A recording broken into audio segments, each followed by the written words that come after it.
This is Ritu and welcome to study more knowledge. तो CTET के previous year questions हम discuss कर रहे हैं जो कि दिसंबर 2022 के एग्जाम्स में पूछे गए थे। तो इसमें हम जो डिस्कस कर रहे हैं क्वेश्चंस को विद एक्सप्लेनेशन कर रहे हैं जिससे कि जो आपकी अंडरस्टैंडिंग है वो बेटर हो पाएगी। इसके अलावा मेरे और भी क्लासेस आप देख सकते हैं प्रीवियस ईयर क्वेश्चंस की जो कि दिसंबर 2021 के ऑनलाइन एग्जाम्स हुए थे, उनके भी आंसर्स मैंने कराए हुए हैं विद एक्सप्लेनेशन। साथ ही साथ हमारी प्रैक्टिस सीरीज भी चल रही है तो उसको भी ज्वाइन करें। डेली लाइव क्लास होती है 4 बजे। तो स्टार्ट करते हैं हमारी आज की class. You can also follow me on social media, Facebook page, Insta ID and Telegram channel, link आपको डिस्क्रिप्शन में मिल जाएगा। पहला क्वेश्चन है, अमेरिका में महिलाओं को मतदान का अधिकार 1920 में प्राप्त हुआ, निम्नलिखित में से कौन सा सही नहीं है? सही ऑप्शन हो जाएगा फर्स्ट, 1920 से पहले तक महिलाओं को पुरुषों के समान माना जाता था। तो ये बात गलत है क्योंकि इक्वल नहीं कंसीडर किया जाता था विमेन को, तो इसी वजह से ये गलत है। बाकी स्टेटमेंट जो है यहाँ पर सही है क्योंकि हमसे सही नहीं पूछा था, तो पहला स्टेटमेंट यहाँ पर हो जाएगा सही आंसर। तो ये जो मूवमेंट हुआ था वोटिंग के लिए, ये सफ्रेज मूवमेंट के नाम से जाना जाता है। पूरे यूरोप और अमेरिका में महिलाओं द्वारा मताधिकार के लिए किए गए संघर्ष ने प्रथम विश्व युद्ध के दौरान और मजबूती पकड़ी। पहले से ये संघर्ष चल रहा था वैसे तो, लेकिन जब प्रथम विश्व युद्ध हुआ तो उसके दौरान ये और तेज हो गया आंदोलन। इस आंदोलन को महिला मताधिकार आंदोलन या फिर सफ्रेज मूवमेंट कहते हैं। सफ्रेज का अर्थ है वोट देने का अधिकार। तो उन्होंने जो औरतें थी उन्होंने जगह जगह पर अपने आप को लोहे की जंजीरों से बांधकर प्रदर्शन किया। कई क्रांतिकारी महिलाएं जेल गईं और भूख हड़ताल पर बैठी। अमेरिका में औरतों को वोट देने का अधिकार 1920 में मिला, जबकि इंग्लैंड की औरतों को कुछ सालों के बाद 1928 में मिला। तो ध्यान रखेंगे, अमेरिका में 1920 में, इंग्लैंड में 1928 में वोटिंग राइट मिला विमेन को। नेक्स्ट क्वेश्चन है, पक्की दुकानों की तुलना में साप्ताहिक बाजारों में बहुत सी चीज़ें सस्ते दामों पर क्यों मिल जाती हैं? इसका डिस्कशन वैसे मैंने अपनी प्रैक्टिस सीरीज में भी किया था। तो यहाँ पर सही ऑप्शन देख लेते हैं क्या रहेगा। 3 स्टेटमेंट यहाँ पर दी गई हैं। सही ऑप्शन हो जाएगा third, only A and B are correct.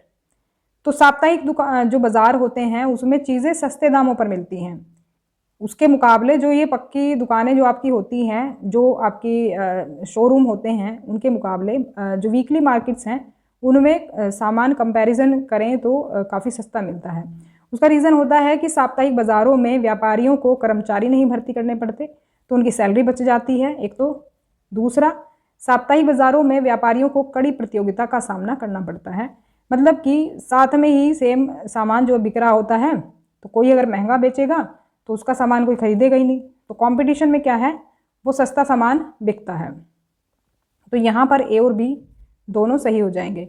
तो देखो यहाँ पर थर्ड जो दिया गया स्टेटमेंट गलत है क्योंकि यहाँ दिया गया है कि साप्ताहिक बाज़ारों में बेची जाने वाली वस्तुओं की गुणवत्ता बहुत खराब होती है और जनरल ऐसा माना भी जाता है, जबकि ये बात सही नहीं है। साप्ताहिक बाज़ारों में जो चीज़ें होती हैं वो सिमिलर ही होती हैं जो दुकानों पर मिलती हैं पक्की दुकानों पर, लेकिन उनके सस्ते होने का रीज़न क्या होता है, उन पर एक्स्ट्रा कोई टैक्स नहीं होता है, कर्मचारी भर्ती नहीं करने पड़ते हैं और कंपटीशन होता है, इसलिए वहाँ पर सस्ता सामान मिल जाता है। नेक्स्ट क्वेश्चन है, 1990 के दशक में मध्य प्रदेश में तवा मत्स्य संघ द्वारा संचालित संघर्ष निम्नलिखित में से किस अधिकार को सुनिश्चित करने के लिए चलाया गया था? तो यहाँ पर सही ऑप्शन अगर देखें तो ये हो जाएगा ऑप्शन नंबर 1। जीविका के अधिकार के लिए ये जो संघर्ष है ये किया गया था इनके द्वारा। थोड़ा सा देख लेते हैं इसके बारे में। तवा मत्स्य संघ जो था मछुआरों की सहकारी समिति को एक महासंघ था। ये मछुआरे जो थे जिनकी आजीविका थी मछली पकड़ना, उन्होंने मिलकर के एक संघ बनाया था। मध्य प्रदेश में सतपुड़ा वन के विस्थापित वनवासियों के अधिकारों के लिए लड़ने वाला संगठन था। होशंगाबाद में नर्मदा में शामिल होने से पहले छिंदवाड़ा जिले की महादेव पहाड़ियों में फैली तवा नदी बैतूल से होकर के बहती है। एक तरह से इसकी लोकेशन बताई गई है, कहाँ पर है ये, होशंगाबाद में बहती है ये। बांध का निर्माण हो गया था मतलब जो हुआ था ये काफ़ी टाइम तक चला, 1958 से 78 के बीच कंस्ट्रक्शन हुआ था डैम का। उसके बाद क्या हुआ, जो लोग थे यहाँ पर उनको उस जगह से अलग जगह जाना पड़ा, क्योंकि जब बांध बनता है तो बड़े एरिया में बनता है, तो वहाँ जो आसपास के लोग होंगे तो वो वहाँ से हट जाते हैं। तो जहाँ पर बांध बना वहाँ से लोग हट गए और जो बांध के आसपास वाला जो एरिया था वहाँ पर जाकर बस गए और मछली वगैरह पकड़ने लगे। तो उनका आजीविका पहले भी वही थी और फिर फिर से वो प्रैक्टिस करने लगे। तो उससे रिलेटेड ये था महासंघ, जो तवा मत्स्य संघ है, मछुआरों की समिति से रिलेटेड था। तो जो विस्थापित लोग थे जलाशय के आसपास ही बस गए, जो वो बन गया था ना बांध के आसपास, पीछे जो बन जाता है जलाशय, उसके आसपास ही। तो मछली पकड़ना क्या था, उनकी आजीविका थी, लाइवलीहुड थी उनकी। अब जो उनकी आजीविका थी ना, उसको भी 1994 में सरकार ने निजी ठेकेदारों को दे दिया मछली पकड़ने का अधिकार इस जलाशय में। अभी हुआ क्या कि जो लोग यहाँ पर बसे हुए थे, उनका जो रोजगार था लोकल पीपल का, उनका रोजगार छिन गया। ठेकेदारों से छोड़ने की धमकी मिलने लगी, मतलब कि भाई इस जगह को छोड़ दो अब तुम, जो ठेकेदार जिनको कॉन्ट्रैक्ट दिया गया था सरकार के द्वारा। तो ग्रामीणों ने अपने अधिकारों की रक्षा के लिए एक संगठन बनाने के लिए एकजुट हुए, जो कि वही तवा मत्स्य संघ के नाम से जाना जाता है। और फिर उन्होंने अपने अधिकारों के लिए लड़ाई लड़ी। इसके बारे में हम आगे और भी पढ़ेंगे और भी क्वेश्चंस इससे जब आएंगे। नेक्स्ट क्वेश्चन है, राज्यसभा के अधिकांश सदस्यों को चुनाव किया जाता है। तो यहाँ पर सही ऑप्शन हो जाएगा 4th, विभिन्न राज्यों की विधानसभाओं के निर्वाचित सदस्यों द्वारा।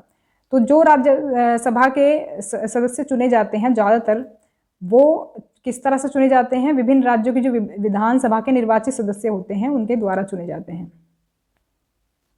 तो किस तरह से चुनाव इनका होता है देख लेते हैं। संसद में जो राज्यसभा है, आपको पता है संसद में का एक अंग है ये राज्यसभा। राज्यसभा मुख्य रूप से संसद में भारत के राज्य के प्रतिनिधि के रूप में कार्य करती है। तो राज्यसभा जो है बेसिकली जो राज्य के जो प्रतिनिधि हैं उनके रूप में काम करती है। विभिन्न राज्यों की विधानसभा के निर्वाचित सदस्य द्वारा परोक्ष रूप से निर्वाचित होते हैं, इनडायरेक्टली निर्वाचित होते हैं ये। राज्यसभा के सदस्यों की संख्या क्या है, 233 प्लस 12 सदस्य राष्ट्रपति मनोनीत करते हैं। कानून बनने के लिए राज्यसभा में भी एक विधेयक को पारित करना आवश्यक है। जैसे कि लोकसभा में पारित होता है ना विधेयक, कोई बिल पास होता है, वो राज्यसभा में भी पास होना ज़रूरी है, उसके बाद ही वो कानून बन सकता है। तो लोकसभा द्वारा जो पारित कानून होता है उसकी समीक्षा यहाँ पर होती है, और अगर संशोधन की ज़रूरत होती है तो संशोधन भी किया जाता है। राज्यसभा भी कानून शुरू कर सकती है, ऐसा नहीं है कि लोकसभा ही स्टार्ट करेगी कोई भी बिल बनाना है या कानून बनाना है।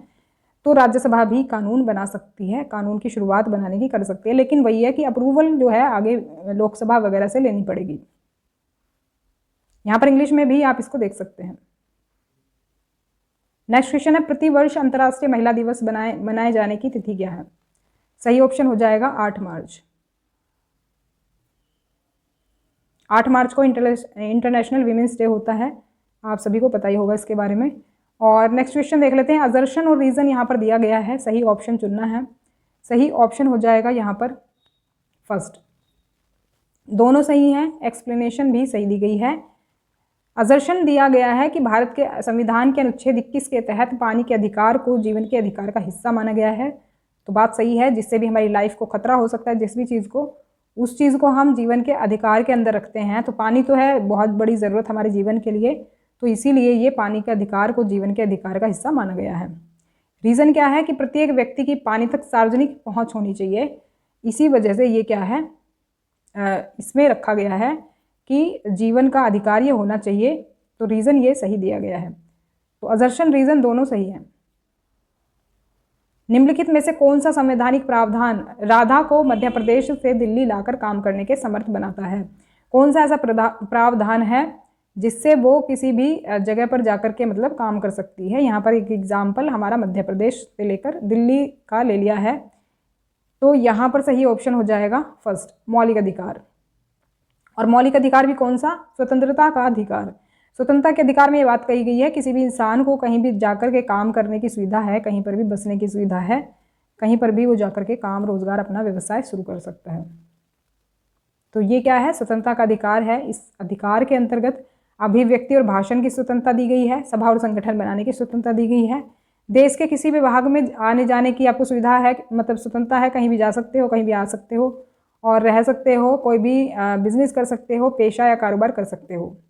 तो ये राइट दिया गया है स्वतंत्रता के अधिकार के अंदर। उच्चतम न्यायालय द्वारा दिए गए डी.के. बासु दिशा निर्देश निम्नलिखित में से किसके बारे में है। तो ये हो जाएगा ऑप्शन नंबर फर्स्ट, गिरफ्तारी और पूछताछ के दौरान पुलिस द्वारा मानी जाने वाली प्रक्रियाएं, ये कहलाती हैं डी.के. बासु दिशा निर्देश। क्या है ये दिशा निर्देश, देख लेते हैं। सुप्रीम कोर्ट के दिशा निर्देश हैं जो कि DK बासु दिशा निर्देशों के आधार पर दिए गए हैं। इसमें क्या कहा गया है, पुलिस को जांच के दौरान किसी को प्रताड़ित करने या पीटने की, गोली मारने की अनुमति नहीं है। मतलब कि वो टॉर्चर किसी भी तरह से नहीं कर सकती पुलिस जो है जब किसी व्यक्ति को गिरफ्तार करती है। वे किसी व्यक्ति को छोटे मोटे अपराधों के लिए भी किसी भी प्रकार की सजा नहीं दे सकते। ऐसा नहीं कर सकते भाई किसी ने चोरी करी और उसके लिए उन्होंने गिरफ्तार कर लिया, उसको लिए पीटना शुरू कर दिया, तो ऐसा भी नहीं कर सकते। मतलब छोटा मोटा अपराध भी है ना, तो उसकी भी सज़ा इनको देने की परमिशन नहीं है। ये दिशा निर्देश ये कहते हैं। अभी इसमें और डिटेल में क्या चीज़ें दी गई हैं, किसी भी कारण से गिरफ्तारी, हिरासत और पूछताछ के लिए पुलिस और अन्य एजेंसियों को जिन प्रक्रियाओं का पालन करना होता है उन्हीं को हम कहते हैं DK बासु दिशा निर्देश। और इसमें कौन कौन से निर्देश शामिल हैं, एक तो है गिरफ्तारी या पूछताछ करने वाले पुलिस अधिकारियों को अपने पदनामों के साथ स्पष्ट, सटीक और दृश्यमान पहचान और नाम टैग पहनना चाहिए। भाई जो पुलिस वाला उसको अरेस्ट कर रहा है उसके पास अपना नाम टैग वगैरह सभी, मतलब पूरी पहचान उसकी होनी चाहिए। ऐसा नहीं है कोई भी गया और ऐसे ही किसी को गिरफ्तार कर लिया, तो पूरा उसको लगना चाहिए कि भाई जो ये है एक तरह से जो पुलिस है वो मतलब ओरिजिनल ही पुलिस है। कोई अगर ले जा रहा है तो उसका पूरा टैग वगैरह उसके साथ होना चाहिए। गिरफ्तारी के समय गिरफ्तारी का एक ज्ञापन तैयार किया जाना चाहिए और कम से कम एक गवाह द्वारा भी प्रमाणित किया जाना चाहिए। भाई एक गवाह होना चाहिए जिसके सामने आप किसी को गिरफ्तार कर रहे हो। उसमें कोई भी शामिल हो सकता है, जैसे कि व्यक्ति के परिवार के सदस्य भी शामिल हो सकते हैं, या तो फिर गिरफ्तारी ज्ञापन पर गिरफ्तारी व्यक्ति द्वारा प्रति हस्ताक्षर किया जाना चाहिए। मतलब एक बार फिर से जो है उसका हस्ताक्षर इस पे होना चाहिए। जिस व्यक्ति को गिरफ्तार किया गया है, हिरासत में लिया गया है या फिर पूछताछ की जा रही है, उसे किसी रिश्तेदार, मित्र या शुभचिंतक को सूचित करने का अधिकार है। ऐसा नहीं है आप किसी को भी पकड़ करके अरेस्ट कर लेते हैं और उसकी फैमिली को पता ही नहीं है, तो मतलब उसके रिश्तेदार, मित्र, मतलब कोई भी हो उसका जानने वाला, उसको पता होना चाहिए।